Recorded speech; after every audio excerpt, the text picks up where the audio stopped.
위탁 판매 어떤 제품을 팔아야 할지 막막하시죠? 뭘 팔아야 될지도 모르겠고 이게 팔릴지도 모르겠고 상품명은 어떻게 바꿔야 할지 감도 안 잡힐 겁니다. 그래서 오늘은 이번 주에 제가 실제로 판 제품들을 보면서 이게 왜 팔리는지, 상품명은 어떻게 바꿔야 하는지, 초보셀러가 어떤 기준으로 상품을 봐야 하는지까지 짧고 현실적으로 짚어보겠습니다. 안녕하세요, 장 대표입니다. 저는 9년 동안 위탁 판매를 하면서 정말 별의별 상품을 다 팔아봤습니다. 대단한 브랜드 상품을 판 게 아닙니다. 솔직히 말하면 이게 팔려 싶은 상품들이 훨씬 많습니다. 그런데 위탁 판매는 티끌 모아 태산입니다. 그리고 가끔은 그 티끌 하나가 대량 주문이 터져집니다. 오늘 제가 말하고 싶은 내용은 위탁 판매는 끝났다가 아닙니다. 다만 그냥 올리는 판매자는 점점 어려워지고 상품을 디테일하게 가공하는 판매자만 기회가 있을 겁니다. 여러분, 자본시장은 원래 경쟁입니다. 경쟁이 없는 시장은 없습니다. 온라인 판매만 레드오션이 아니라 카페도 레드오션이고 식당도 레드오션이고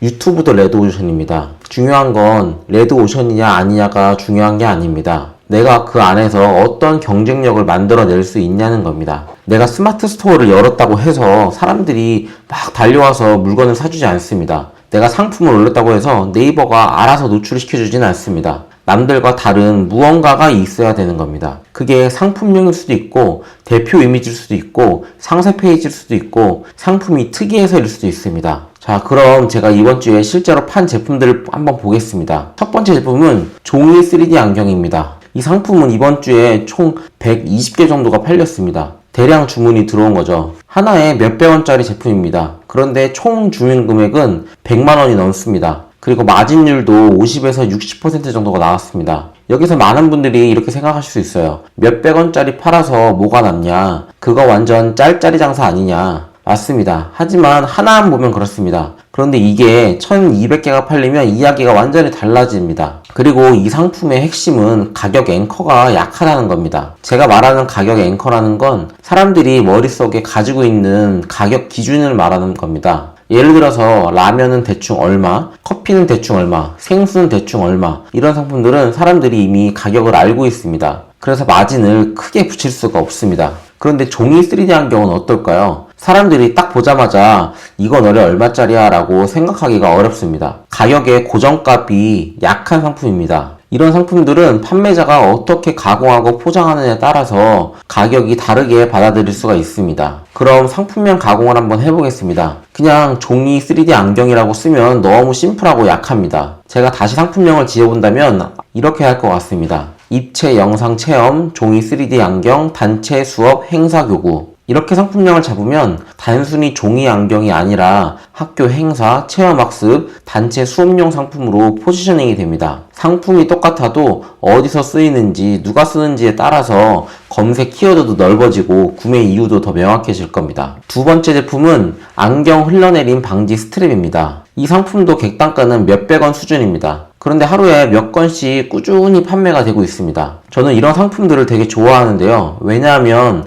매일 조금씩이라도 팔리는 상품은 스토어에 점수가 쌓이기 때문입니다. 그래서 물론 이거 하나 팔아서 인생이 바뀌지는 않을 겁니다. 그런데 이런 상품들이 10개, 50개, 100개가 쌓이면 어떻게 될까요? 스토어에 주문이 꾸준히 들어오게 되고 상품별로 데이터가 쌓이고 리뷰가 쌓이고 노출 기회도 조금씩 늘어날 겁니다. 위탁 판매는 한 방을 노리는 사업이 절대로 아닙니다. 작은 판매를 계속 쌓다가 그중 일부가 대량 주문으로 한 번씩 터져주는 구조입니다. 이 상품이 왜 팔렸을까 생각해보면 첫째는 제품 자체가 좀 특이합니다. 둘째는 불편함이 명확합니다. 셋째는 가격 부담이 낮습니다. 안경을 착용했을 때 흘러내려서 불편한 분들이 분명히 있습니다. 이런 분들에게 몇백 원짜리 작은 제품도 충분히 구매 이유가 될 겁니다. 그럼 제가 이 상품을 다시 상품명으로 가공해 본다면 이렇게 해볼 수 있을 것 같습니다. 안경 흘러내림 방지 투명 실리콘 스트랩 고정 클립. 여기서 중요한 건 예쁜 말보다 검색하는 말입니다. 소비자가 뭐라고 검색할지 생각을 하셔야 됩니다. 흘러내림, 고정, 투명, 실리콘 이런 단어들이 실제 구매자의 머릿속에 있는 단어일 겁니다. 세 번째 제품은 쪼리 엄지발가락 보호 패드입니다. 이건 대표적인 시즌성 상품입니다. 겨울에는 전혀 팔리지가 않습니다. 그런데 여름이 다가오고 날이 따뜻해질수록 이야기가 달라집니다. 쪼리를 실으면 엄지발가락 사이가 아프신 분들이 있죠. 오래 걸으면 쓸리고 까지고 불편합니다. 이 제품은 바로 그 불편함을 해결해주는 상품입니다. 이런 시즌성 상품은 그냥 올려두면 구매 전환율이 조금 약합니다. 대표 이미지와 상세 페이지를 계절에 맞게 다시 좀 가공해 줘야 합니다. 예를 들어서 상품명도 이렇게 바꿀 수가 있습니다. 쪼리, 엄지발가락, 보호패드, 슬림 방지, 여름 샌들, 물질 방지, 보호대. 여기서 시즌 키워드가 들어갑니다.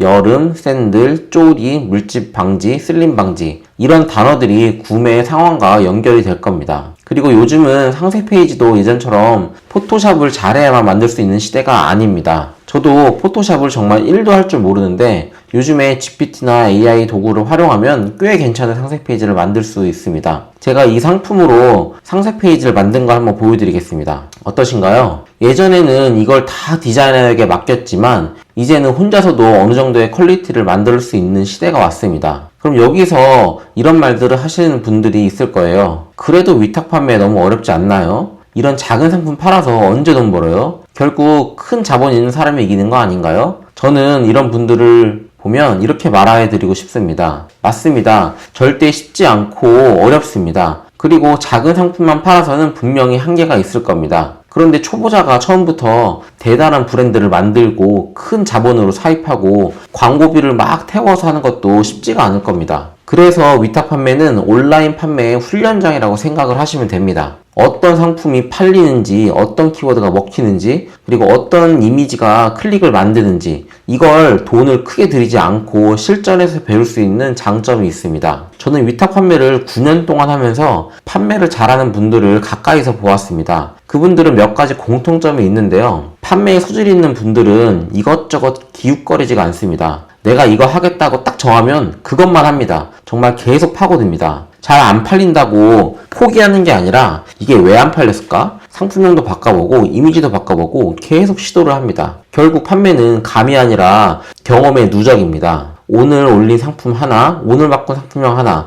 그리고 오늘 만든 이미지 하나가 쌓여서 실력이 됩니다. 저라고 해서 대단한 상품명 소식하는 게 아닙니다. 오히려 이게 팔려 싶은 상품들이 정말 많습니다. 아까 봤던 상품들이 정말 대다수입니다. 그런데 그 안에서 이걸 누가 살까? 왜 필요할까? 어떤 말로 검색을 할까? 어떤 상황에서 구매할까? 이런 질문들을 계속 던집니다. 이게 제가 생각하는 위탁 판매의 핵심입니다. 단순히 상품을 많이 올리는 시대는 이제 지나가고 있습니다. 이제는 상품을 해석하고 가공하고 고객에게 맞게 보여주는 사람이 살아남을 겁니다. 여러분도 이번 주에 팔린 상품을 그냥 팔렸네 하고 넘기지 마시고 왜 팔렸는지 한번 분석해 보셔야 됩니다. 가격 때문인지, 이미지 때문인지, 시즌 때문인지, 불편함을 해결해서인지, 대량 구매의 요소가 있는 건지 이런 것들을 꼼꼼히 살펴보셔야 됩니다. 그리고 여러분의 상품에도 적용해 보셔야 됩니다. 오늘 당장 내 스토어에서 팔린 제품 3개를 뽑아보세요. 그리고 이렇게 질문해 보세요. 이 상품은 왜 팔렸을까? 고객은 어떤 단어로 검색을 했을까? 상품명을 다시 짓는다면 어떻게 바꿀 수 있을까? 이 3가지만 해도 상품 보는 눈이 정말 달라질 겁니다. 저는 앞으로도